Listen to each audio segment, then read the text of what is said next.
Jaya Radha Madhava Kunja Bihari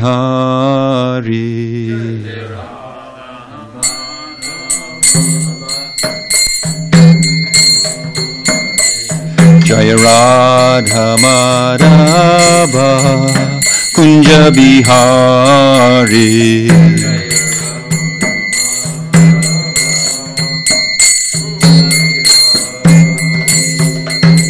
Gopijana Vallabha Giri Varadhari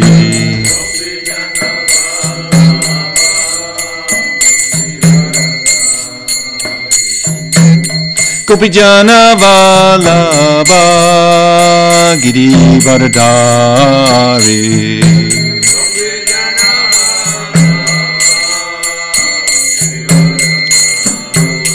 Yasodanandana Brajajana Ranjana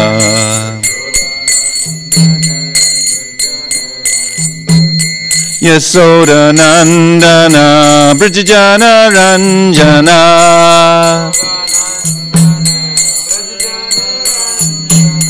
Yasodanandana Brajajana Ranjana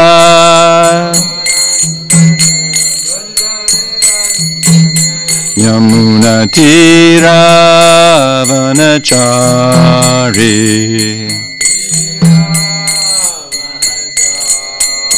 Yamuna Tira Vanachari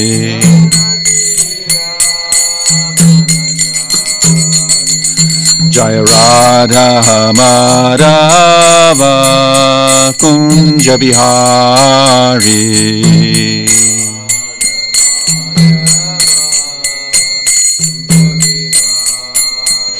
Jaya Radha Madhava Kunja Bihari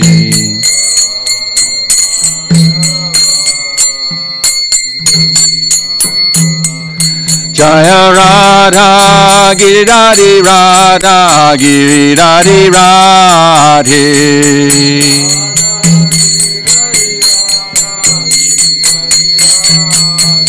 Prabhupada, Prabhupada, Prabhupada, Prabhupada.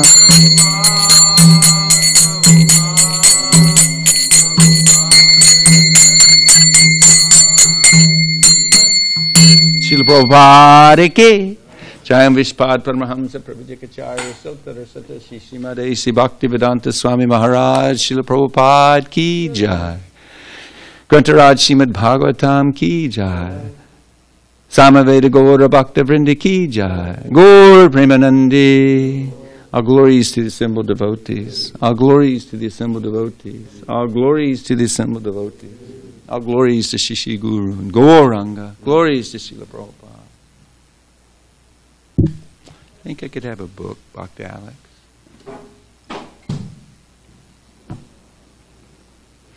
Om Namo Bhagavate Vasudevaya.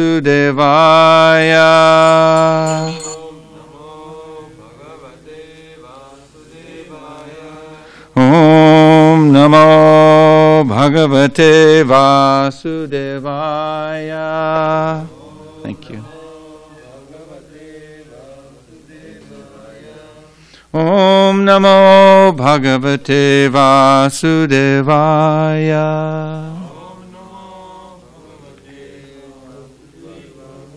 We're getting to hear from Srimad Bhagavatam, 4th canto. Chapter 28, Paranjana becomes a woman in the next life. Won't be long. Text number 12. Tasyam sadyadyamanayam Sapora parichada Kautumbika katumbinya Upatapyata sanvaya Tasyam sandhyayamanayam Saporas saparichada Kautumbika kutumbinya Upatapyata sanava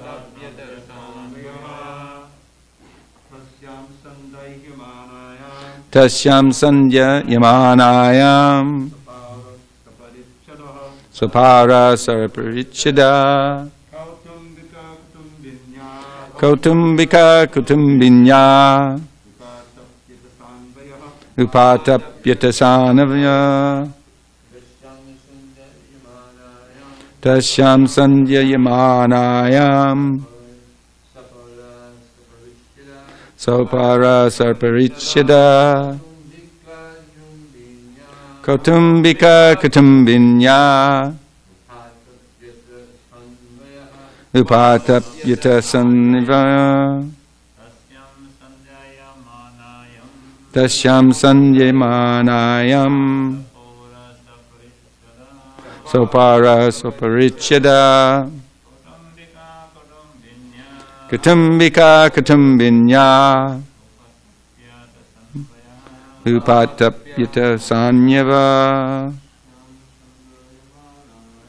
Tasyam sanyamanayam Sapara saparichada Kutumbika kutumbinya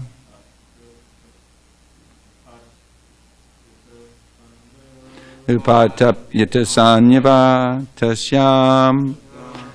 When that city, Sanyamanayam, was ablaze, Sapara, along with all the citizens, Saparichada, along with all servants and followers, Kautumbika, the king, having so many relatives, Kutumbinya, along with his wife, Upatapyata, began to suffer the heat of the fire. Sa'anvaya, along with descendants. Translation: when the city was set ablaze, all the citizens and servants of the king, as well as all family members, sons, grandsons, wives, and other relatives, were within the fire. King Puranjan thus became very unhappy. Purport by His Divine Grace, A.C. Bhaktivedanta Swami Srila Prabhupada. There are many parts of the body: senses, the limbs, the skin, the muscles, blood, marrow, etc. And all these are considered here figuratively as sons, grandsons, citizens, and dependents. When the body is attacked by the Vishnu Jwara, the fiery condition becomes so acute that sometimes one remains in a coma. This means that the body is in such severe pain that one becomes unconscious and cannot feel the miseries taking place within the body. Indeed, the living entity becomes so helpless at the time of death that although unwilling, he is forced to give up the body and enter another. In Bhagavad Gita, it's stated that man may, by scientific advancement, improve the temporary living conditions, but that he cannot avoid the pangs of birth, old age, disease, and death. These are under the control of the Supreme Personality of Godhead through the agency of material nature. A foolish person cannot understand this simple fact. Now people are very busy trying to find petroleum in the midst of the ocean. They're very anxious to make provisions for the future petroleum supply, but they do not make any attempts to ameliorate the conditions of birth, old age, disease, and death. Thus a person in ignorance, not knowing anything about his own future life, is certainly defeated in all his activities. Om Jnanatimirandasya Gnanjana Salakya Chakshurmilitam Yena Tasmai Shri Gurave Namaha Shri Chaitanya Manobhishtam Stapitam Yena Bhutale Swayam Rupa Kadamayam Dadati Swapadandikam Vandeham Shri Guru Shri Yuta Patakamalam Shri Gurun Vaishnavam Scha Shri Rupam Sagrajatam Raghunatham Vitam Tam Sajivam Sadvaitam Savadutam Parijana Saitam Krishna Chaitanya Devam Shri Radha Krishna Padam Sahagana Lalita Shri Vishakan Vitamscha Hey Krishna Karana Sindho Dinabandho Jagatpate Gopesha Gopika Kanta Radha Kanta Namostate Tapta Kanchana Gourange Radhe Vrindavanishwari Vrishabhana Sutta Devi Pranamami Hari Priye Vanchakopa Trubhyascha Kripa Sindhubhyevacha Paditanam Pavanebhyo Vaishnavebhyo Namo Namaha Shri Krishna Chaitanya Prabhu Nityananda Shri Advaita Gadadhar Sivasadi Gaur Bhakta Vrinda Hare Krishna Krishna Krishna Hare Hare Hare Rama Rama Rama Hare Hare.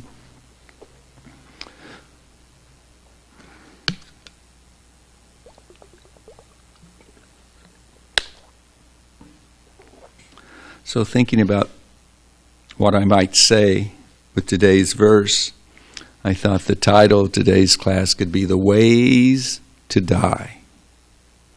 The Ways to Die. We're getting to hear how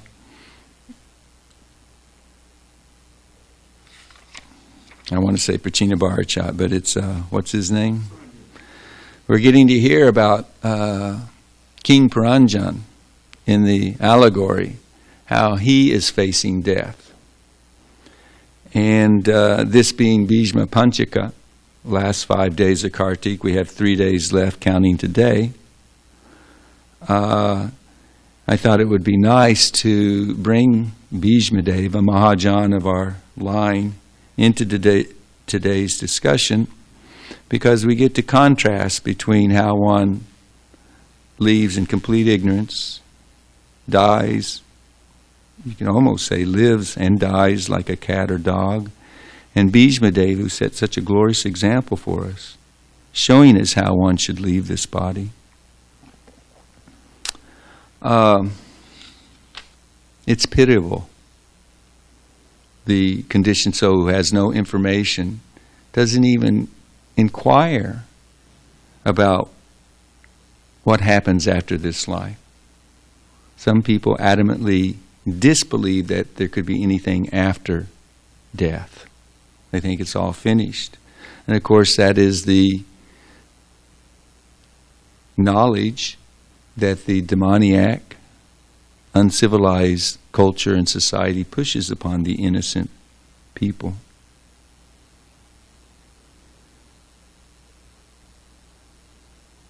We can follow their path if we want, and we can enjoy to the best of our ability. Of course, the fool thinks that everything is dependent upon his endeavor or dependent upon his focused desire. There'll be so many motivational speakers that tell us that just focus, write it down, make the plan. What do you want to do? What do you want to accomplish? And then it's amazing how the universe will submit to your desire. Well, that may or may not be the case. Basically, for most living entities, it's not the case. And in fact, if you're one of the suckers paying to go to such a motivational seminar, basically you can assume that you won't realize what the person who is receiving the money and speaking this line understands. You either get it or you don't. And the reason why you get it is because you made the effort in previous lives, and material nature is going to reward you in this life to let you have some fulfillment of your desires. We're not independent. Puranjan thought he was independent. He led a good life, he thought. Man, trophy wife, sons, grandsons, nice kingdom, everything there. And he enjoyed to the best of his ability. But it is amazing. They've done interviews, or what do you call these things, where they have talk to people that are lying on their deathbed or in the rest homes close to death. And almost without exception, they will tell you that they are frustrated because it didn't turn out the way they wanted. They didn't get what they had hoped to get.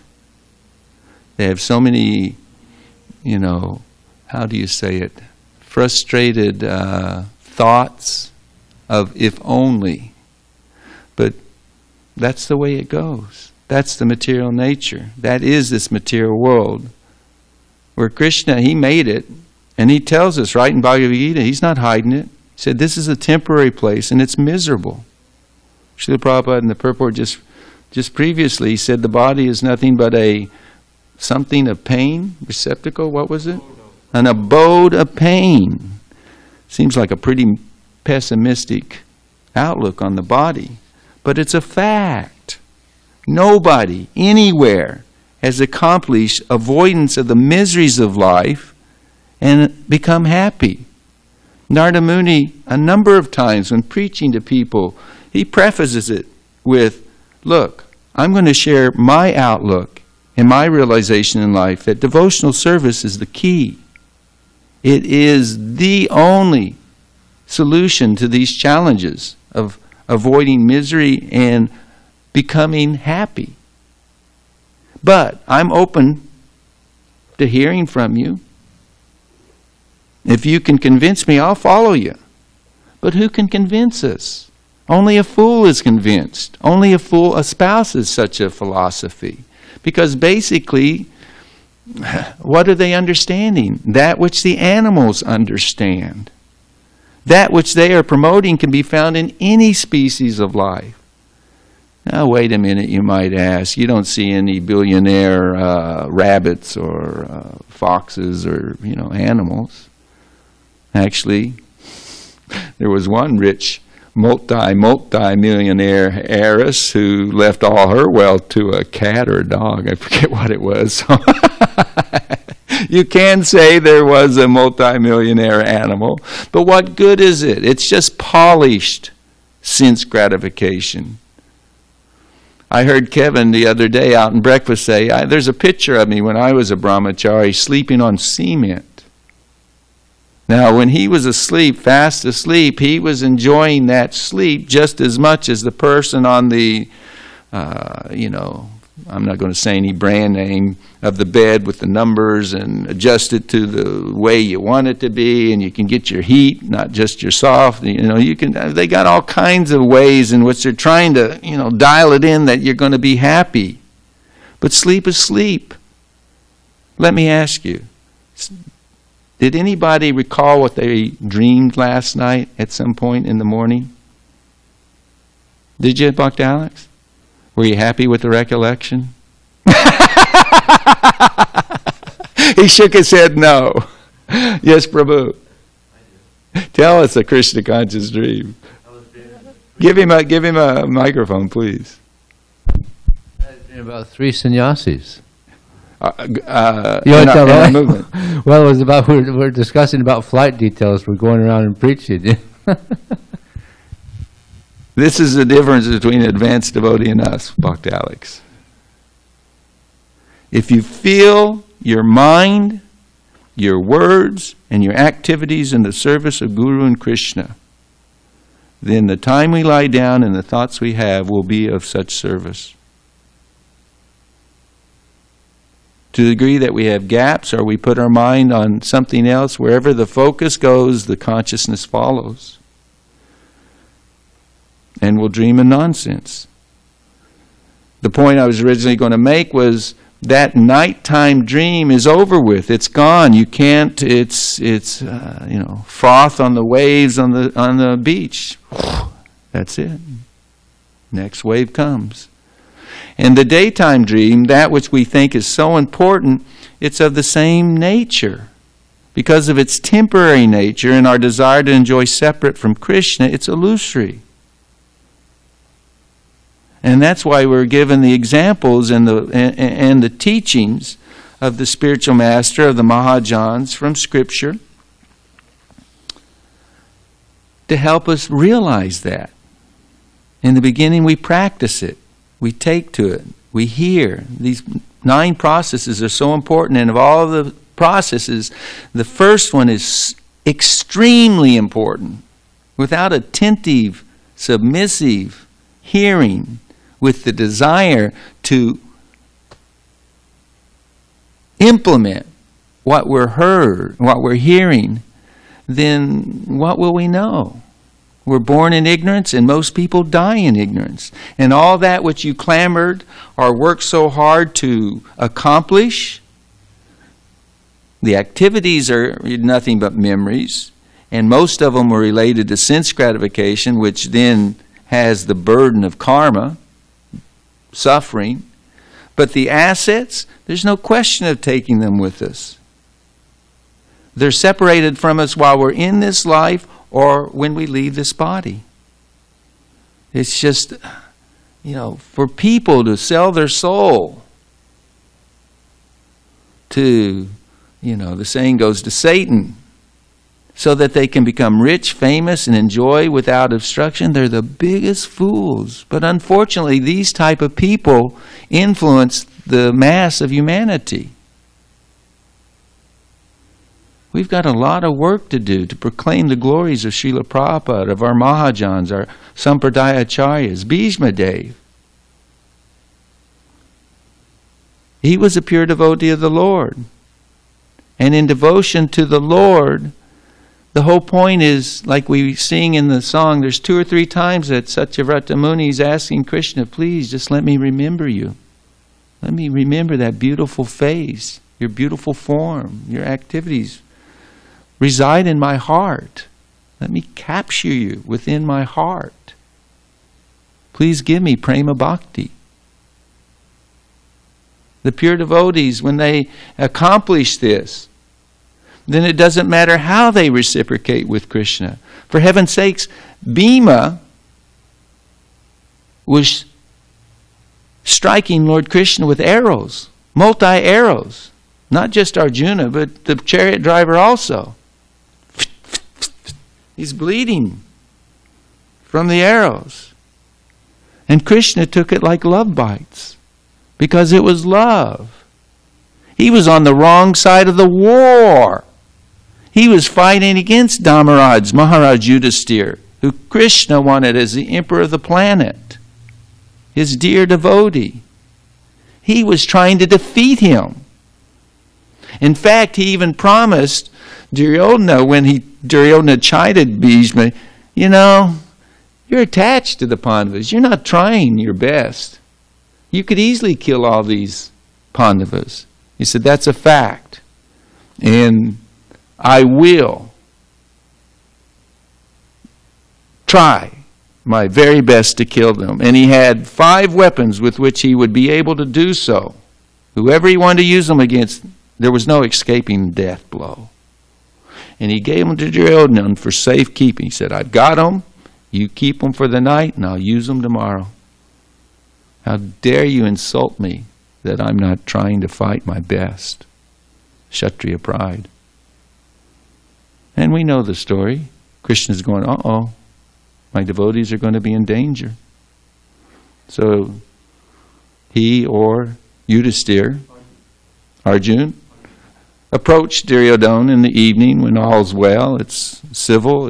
They can sit around the campfire and swap war stories. Man, that was pretty amazing. Did you see so-and-so? And that move he made? Whew. And so he asked him for the 5 arrows.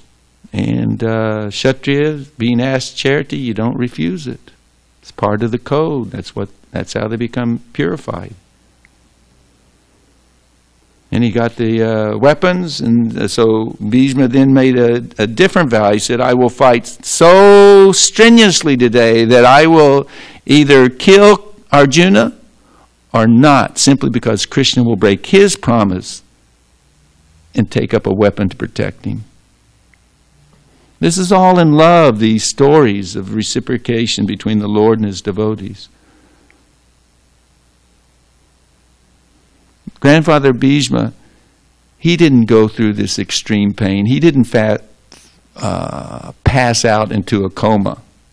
Now today, in the situation we have with hospitals and medical care, I mean, they'll sometimes put you in medically induced comas to try and get around the disease that's attacking you, and they do their best.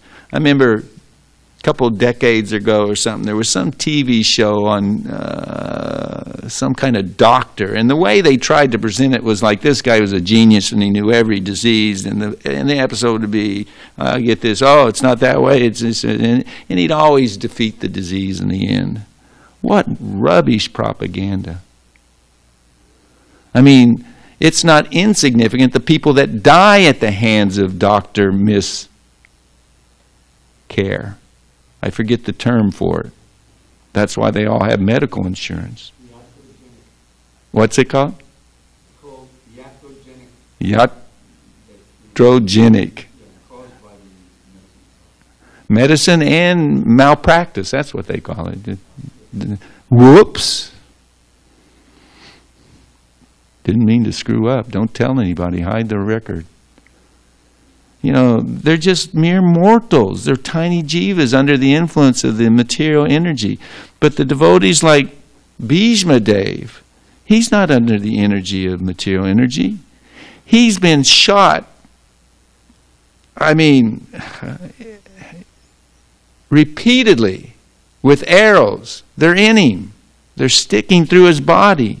And when he goes to lie down, he can't even touch the ground because the arrows are keeping him above the ground. It was called a bed of arrows. And yet he didn't complain, nor was he forced to give up his life. We made mention that he had the ability to leave the body when he chose. You know how he got that boon? It was from his father. His father, Santanu Maharaj, he gave him that boon when Bhismadeva took a severe vow, 2 severe vows really. One, that he would be a Naistika brahmachari. For a Kshatriya, that's unheard of. I mean, Kshatriyas give to have so many wives and so many maidservants. That's their nature. It's included in their dharma. And he vowed that even though I'm the heir apparent, I'm the eldest son of the king, I vow never to take the throne. And by being celibate, there would be no sons to also lay claim to the throne. His father was so happy when he did that for him so that he could marry a beautiful woman, Satyavati, that he blessed him, that you'll be able to live as long as you want and leave the body at will. So, Grandfather Bhisma, it's an amazing story. All the devotees who surrender to Krishna fully have amazing lifetimes. You know, we tend to be myopic in our vision and see, oh, this devotee has done this or that. Write them off or think less of them when they have some difficulty. The way he became Bhisma was, previously he was one of the 8 Vasus. And Vashishta had a Kamadhenu cow. Now we've heard how Vishwamrita saw it, wanted it, tried to take it, unsuccessfully. Well, the Vasu's name I think was D-Y-O, Dio. And his wife wanted the cow. Uh-oh. Now he's got a problem. I'm just going to cut short there. I could get a little frivolous and make jokes, but I won't. But he goes to try, he and his brothers, they go and try and steal the cow, the Kamadhenu cow. He's the ringleader, and he's the one actually laying hands. And of course Vashishta and the cow, they don't allow it, and he gets cursed. You don't deserve to be a demigod. I curse you to be a mere mortal. Well, all of them were wrong. That's a step down, trust me. They're in the heavenly planets, you know, all this crap going on in this world, they're not concerned with it. They don't get diseased. They don't get wrinkled. They don't smell. They have a period of time, a lease of time where they get to enjoy without obstruction. This is, you know, basically about as good as it gets in the material world. So they're going to go down to the earth planet Oh, God. So they fall at his feet, beg forgiveness. Please release us from the curse or amend the curse or something. And he says, well, you 7 brothers, as soon as you take birth, you'll get to leave that body and come back to the heavenly planet. But you, you're the actual culprit. You tried stealing the cow yourself with your own hands. You will have to stay and live a long life on earth. However, you will live a very adventurous, famous, illustrious life. And he became the 8th son of Mother Ganga.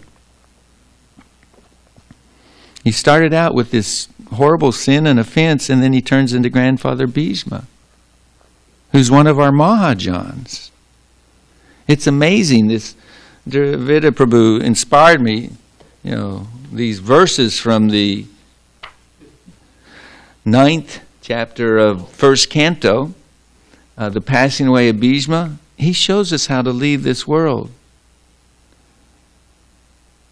Krishna appreciated his love and devotion so much that he personally came. He personally came to be with Bhishma when he was about to leave this world.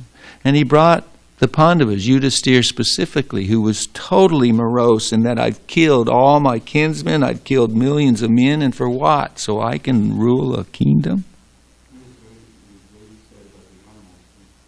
Animals too, Dravida Prabhu says.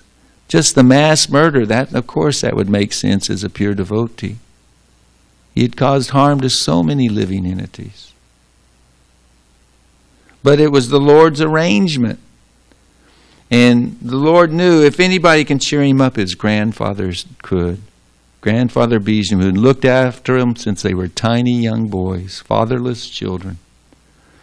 And that's what he did. In the Mahabharata, the 12-volume Ganguly translation in English, the teachings of Grandfather Bhishma to Yudhisthira take up at least 2 of the volumes of the 12. It's huge. It's voluminous. One of these verses in the Bhagavatam, it says, the man who had the man who had discussed thousands of subject matters with thousands of meanings, who had protected thousands of men on thousands of battlefields. I mean, this Grandfather Bhishma, how was I going to lead it? Forgive me, little tangent. The Lord chose to come to him personally along with Maharaj Yudhisthira so that he could teach him. And how is it that he became a Mahajan? How was he so well versed? Well, I've heard 3 different things. My memory tells me that Ganga took him when she was going to kill the child, and Santanu said, no, don't kill him. She'd already killed the first 7 children, first 7 sons.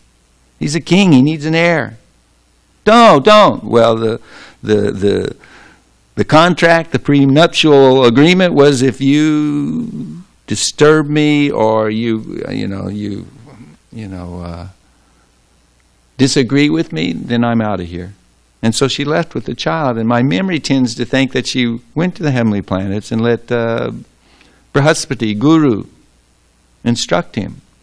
But take that one with a grain of salt. The Puranic encyclopedia said that she took him to the ashram of Vasishta, which was an interesting relationship because in the previous life he had tried killing the cow, but Vasishta, the guru for Lord Ram, instructed him.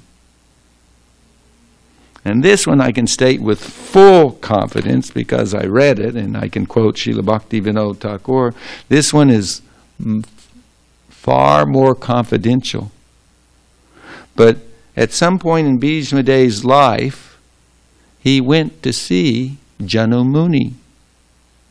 His mother Ganga had a close relationship with Janu Muni because when she came down from the heavenly planet by Bhagirati's prayers, penances, and endeavors, and she was going to deliver the previous forefathers of his down in the Ganga Delta there. She came through Mayapur, Navadvip, and Janu Muni was sitting there meditating on, worshiping Lord Chaitanya, and his oxygen cup got swept away. Well, that didn't sit too well with him at all. And he drank up Mother Ganga. The entire Ganga. This is how potent a personality Janu Muni was. Bhagirati's on his chariot and he's headed to the destination. It's like, all of a sudden there's no rumbling, roaring of the Mother Ganga descending. What happened? Turns around. Comes back to Janu Muni's ashram, and in his intelligence he figures out, oh my God, I think he swallowed it. And so after some days of perpetuating, how do you say that word? Praying to him, endeavoring to please him, Janu Muni relented and he let Mother Ganga out. It's either the thigh or the ear. Thigh, Janu means thigh, doesn't it? So let's say the thigh. So, intimate relationship, Ganga and Janu Muni, and Bhishma is the son of Mother Ganga. And so he goes there, and Bhaktivinoda Thakur instructs him. This is a pure lover of Lord Chaitanya, having resided in Navadvip Dham and had the darshan of Lord Chaitanya and pure love for him. And so Lord Nityananda says to Jiva Goswami when he's taking him around that Bhishma, the son of Ganga, came here to Janudvip to see Janu, his grandfather. Janu was very pleased with Bhishma and kept him here many days. At this place, Bhishma learned the highest knowledge, which he in turn taught to Yudhisthira at Kurukshetra. By living in Navadvip, Bhishma attained devotional service and is therefore counted amongst the great Vaishnavas.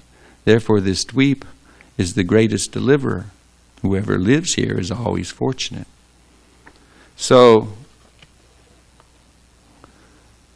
Bhaktivinoda Thakur explains through this Navadvip Dham Mahatmya and through his own accounts of his own parikrama throughout Navadvip that he became a Mahajan by the mercy of Janudvip and the Dham, and taking up the process that Srila Prabhupada has given us to worship the holy names, to serve the devotees, to avoid the association of non-devotees, to worship Radha and Krishna.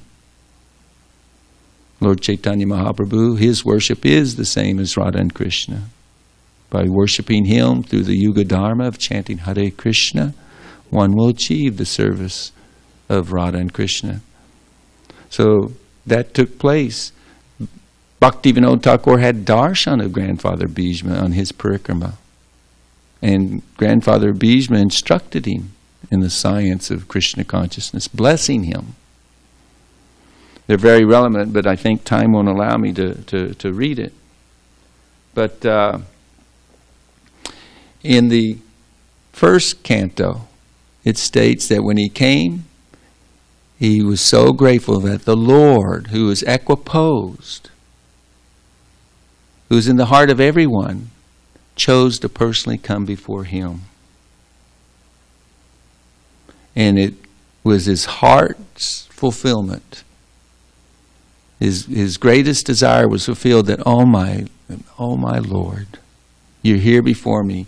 And in the first canto it says that he worshipped the Lord. He told Yudhisthira and everyone there, all the great sages, Narada, Vyas, Shukadev, Vashishta, I mean the list goes through 3 verses of the great personalities, saints, sages, kings in the mode of goodness, etc., who came to witness how Bhismadeva would leave this world. He told them all, you see this Krishna? This is the Supreme Personality of Godhead. Maharaj Yudhisthira, the one you thought was your maternal cousin, your best friend, your mentor, your messenger, your benefactor, this is God. This is Narayan. All forms of the Lord come from him. He glorified him in front of all the sages and to please the Lord. And then he began remembering his heart's desire. Please appear before me in your forearm form with your lotus-like eyes, reddish eyes, and your beautiful smile. And he remembered the exchange of love he had with the Lord. he had darshan of Krishna in a way that Arjuna couldn't even have, as Parthasarthi, the chariot driver of Arjuna. Did you know that when a warrior on a chariot is shooting his weapons, he can't tap the charioteer on the shoulder and say, hey, go to the right, go over there, do this. And most of the time he can't even talk because he's so absorbed. I mean, when you're fighting Maharathis and they're surrounding you, you can't even speak. So you know how they direct the charioteer to go right and left? Forward and what have you? They use their feet. And they tap the right or left shoulder. They use their feet like we do with the clutch and the gas pedal on the body of the Lord. So he's on the back of Krishna, but Bhishma is coming from the front and attacking on this memorable day. And he could see the Lord's glistening yellow dhoti and his ashen-colored hair from the dust from the horse's hoofs and the beads of sweat rolling down his face because he was working so hard. And the blood that accentuates these different colors and the beauty of the Lord, a beauty that cannot be described, that is greater than anything of this world. Any description we hear in the scripture is just indicative, because his beauty far surpasses the material things we compare his beauty to. And Bhishma saw that beautiful Lord with the reins in his left hand and a whip in his right, and he fulfilled his promise. Arjuna was this close to being killed by Bhishma, and Bhishma was this close to killing Arjuna, and Krishna would not let that happen. So he stopped the chariot, he jumped down, he grabbed the wheel of the chariot, and like a mad lion went running to kill Bhishma with that chariot wheel. And Bhismadeva is in ecstasy. He puts his weapons down and sees the Lord fulfilling his desire. The Lord was so kind. Arjuna's grabbing onto him. There's a picture in the Bhagavatam trying to stop him. No, you promised you wouldn't. Stop. And then the day's over. Fighting stops. Saved by the conch shell. So Bhismadeva remembers all these things at the time of his leaving his body. He glorifies the Lord, and at the end of the verses glorifying, he'll always say, may that Lord be the object of my remembrance. May he dwell within my heart. He even glorifies the Lord in relationship to the gopis. So he had his relationship with Krishna, but he was aware of all the other rasas that Krishna has with all his other devotees, and so much appreciated them, and knew, this is a clue for us, that Krishna is most pleased when we glorify him in relationship or in the company of, with his devotees, company of his devotees. That's why we chant Hare Krishna. We don't just go Jai Shri Krishna. Hare Krishna, Radha Krishna. So Parthasarthi, Vijaya Sakhe, he called him, friend of Arjuna, chariot driver of Arjuna, the master of the gopis, etc. So he totally absorbed his thinking, feeling, and willing in the service of the Lord. And of course the Lord cannot but fulfill all his desires. So his desire was that the Lord be there when he would leave this world. And he was. He fixed his consciousness on him, and in full love, and he left this world in such a glorious way. All the demigods showered flowers, beating of drums, everyone there offering their respects. For those who have not been in the presence of a devotee leaving this world while kirtan's going on, the feeling of the soul leaving this world and the presence of the divine, be it the spiritual master or the Lord or his representatives, those who have not experienced that don't know what they felt on that battlefield when Bhismadeva left. But it's glorious. There is nothing to fear about death, for the devotees. In fact, aspiring devotees, one who are getting some traction on the path back to Godhead, following the instructions of Guru, want to leave this world. Let me leave it behind. As Mother Vrajavadu, you say, I just want to die. It was so understandable. She had a 99-year-old body. Can you imagine the old age and the discomfort and the misery of being in the body? And she had all the same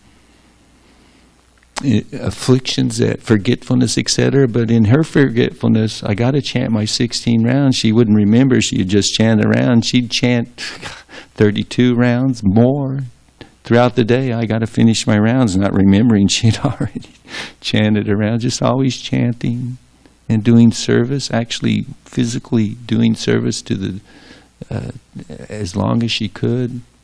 Always hearing kirtan. What a blessed example. But when the devotee makes even further advancement, they don't care if they go back to Godhead. They don't have to worry about leaving in darkness or in light, whether it's auspicious or inauspicious. Srila Prabhupada even says whether they remember the Lord or not, because the Lord doesn't forget His devotees. It's a direct quote from Srila Prabhupada. If you forget Lord Chaitanya, He'll remember you. What we're given the opportunity to help Srila Prabhupada try and share this with those who are living like animals and will die like animals and go to hell to be trained up to become an animal. Those of us who help him in any small way to the best of our ability, we are so fortunate. And with the marathon coming soon, it's a good time to remember such a thing. Are there any questions or comments? Can Dravida Prabhu have the microphone, please? I should have said corrections. First, just thank you for this wonderful class. I'm very fortunate to have you here. Thank you, Prabhu. Just one little point about the whole gathering of all the sages and Krishna. He's going to churn it. Well, I remember the one point is that if you think about it, you know, Yudhishthira was crestfallen. He was really depressed. I mean, I remember the one phrase that sticks in my mind. Prabhupada says is a mass massacre, you know, of all the human beings and the elephants and the horses and everything. He was just completely wrecked. You know, he didn't want to be the king or anything. So Krishna, you know, just as he did with Arjuna and so many others, he was perfectly capable of doing, of speaking to him and instructing him and everything. But he specifically wanted Bhismadeva to get the honor to do it. And so he gathered there, and they all waited, you know, and Arjuna, you know, he was thirsty, get really thirsty. He shot an arrow into the ground, and the Ganges came up, you know. Ganges is his mother, you know. So that was a very nice exchange. Is that, you know, Krishna is exalting his devotee by just hearing him, and that instruction. And as you say, it must have gone on. It went on for days. Oh, totally. I mean, I'm not. Forgive me for not really knowing this, but it says he waited until the sun went into the northern hemisphere. Now, I'm trying to think: is that the winter solstice? At the point of the winter solstice, when does the sun go into the northern hemisphere? That would answer this question. That how long did he wait? Well, just by the season we're in now, you know, it is getting colder, so it would be logical that would be close to me. Probably the winter, and that's in December. Yeah. So Bhishma Panchika is going on here, but that's like a month away. Yeah. I mean, it would have taken some time to speak what he speaks in Mahabharata. Yeah, huge. Yeah. So that was what I specifically remembered, how Krishna reciprocated him by allowing him to do the instructions. there's a lot of and these, if you allow me, please, just this one verse. You mentioned this Vijayasaka. The Vijay is a name for Arjuna, in case you don't know. And these verses are really incredible. Tribhavan Nakamanam Tama Lavanam Rabikana Goda Varambadam Dadani And many of the verses end with this idea, let my love, my attraction be drawn unto. Sri Krishna is the intimate friend of Arjuna. This is the second prayer. He has appeared on this earth in his transcendental body, which resembles the bluish color of a tamal tree. His body attracts everyone in the 3 planetary systems, upper, middle, lower. May his glittering yellow dress and his lotus face, covered with paintings of sandalwood pulp, be the object of my attraction, and may I not desire fruitive results. You know. And there's several others I memorized, but I remember when I first read these, like 45 years ago, I said, yeah, I want to try to memorize these. Yeah. Help me here, Ramapati. Srila Prabhupada's last words when the Kaviraj asked, would you like anything? It's something like Kush Nahim Icha, Icha. How would you say, I have no desire? Krishna Icha, yeah. Huh? Say it loudly so we can hear. Krishna Icha, that's desire of the Lord. No, it was a negative. I have no desire. Kuch Nahi Icha, something like. Icha. Icha means desire. Icha, desire. Nahi, I don't. Yeah. And then what's the verb for have? Is in Icha, nay. Okay. Nay. So in the same way, whether we talk about Srila Prabhupada's passing, or Haridas Thakur's passing, or Bhismadeva's passing, or even some of the disciples, there's so many, I mean, and now grand disciples. I mean, it's like, this is the real deal. This may be the day that we leave. We don't know. We don't think like that, but we don't know. So let's take it seriously. Please. Rajendranandana Dasa. Yeah, Remember I was thinking time, I couldn't go into that glorious event. This will just take a couple of minutes. Rajendranandana Dasa he was really a glorious devotee. He had a chronic disease that was gradually making him almost disabled. But he would go out every day and distribute books in his wheelchair. And Balaram, got his first book from Rajendranandana Dasa. He lived right across the street. He lived up in a house somewhere nearby. Yeah. Yeah, it was up. That was the last house in Alpine. And then he moved here, and he was right across the street. And he had Nrsinga with him, his aide. Yeah. So eventually, he had a serious setback, and he had to go to the hospital. And they put him on the breathing thing. And so he couldn't talk, but he was able to see. And so they gave him, you spent hours with him, I think, in days. And they had a chart with letters, and he was able to converse that way for some time. Yeah. So correct me if I'm wrong, because you were right, that they said, well, you've improved a little bit. You can continue to live, but you have to be on this machine, and you can't be independent. You have to be within the hospital or something. No, it wasn't a ventilator, because they wouldn't be able to. Yeah. But in other words, you would have to be within some kind of medical facility. You wouldn't have the independence. So he just said, well, no, I don't want to do that. I'm going to go. Yeah. So he wanted me to do the chanting, I've had several devotees ask me to chant for them. And so they said, well, basically, when are you free? So I was about to go to Alacha. I was about to go to Alacha on Friday. So he said, okay, we'll do it Thursday. It was like he was just choosing to die. So we all gathered there. You remember his mother had come.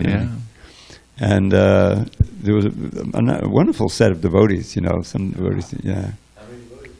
It's about 20, 25. Yeah. In the room. New Govardhan family. Yeah. And, the time came and they pulled it out, and I was looking at, they had it hooked up, it was gradually, But we were going full bore, Hare Krishna, Hare Krishna. And he passed away, and it was just a glorious passing and a glorious life. He had sacrificed everything for distributing books, and his kata was wonderful. You would go visit him, and everything. I'm very fortunate. Yeah, I got it. That was him, wasn't it? Yeah.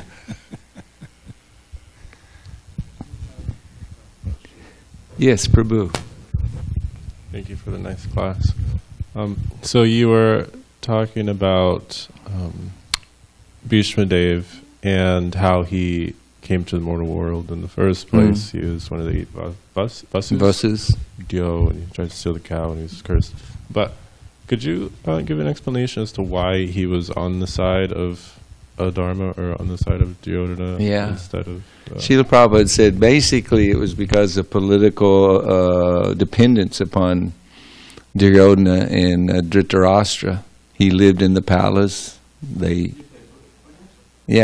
was supported by them, dependent.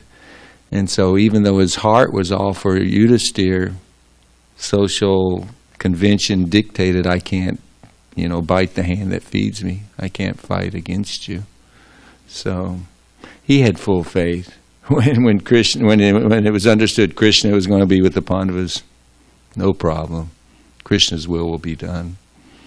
And that's one of the things that Bhishma, it's an important part of the 9th chapter where he says, Yudhisthira, you shouldn't think any of this is your fault. You're a spotless devotee, and this is time, irreversible control of time, of providence, of the Lord. You are always blessed by the Lord, by the devotees, by Dharma itself. So it's just to your glories, and that's the way we should see this. This is nothing. We're going through nothing. Really, on the Transil platform, it's just froth in the waves. But Krishna puts us through the test to see if we want to serve Him. And if we do, then He'll want our company. And our spiritual master will take us and engage us in that. So, does that answer? Another reason is that he was... Give him the mic. Thank you.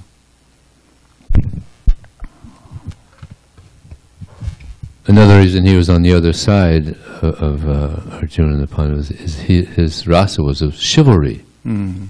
So he had that, like a fight with Krishna. Yeah. And therefore it was like when he would shoot arrows, like roses hitting Krishna. And similar with Bhishma, when he got hit, it's like it was roses. Yeah. Haribol. Thank you very much. Srila Prabhupada ki, Shri Bhismadeva ki, Samaveda Gaura Bhakta Vrinda ki.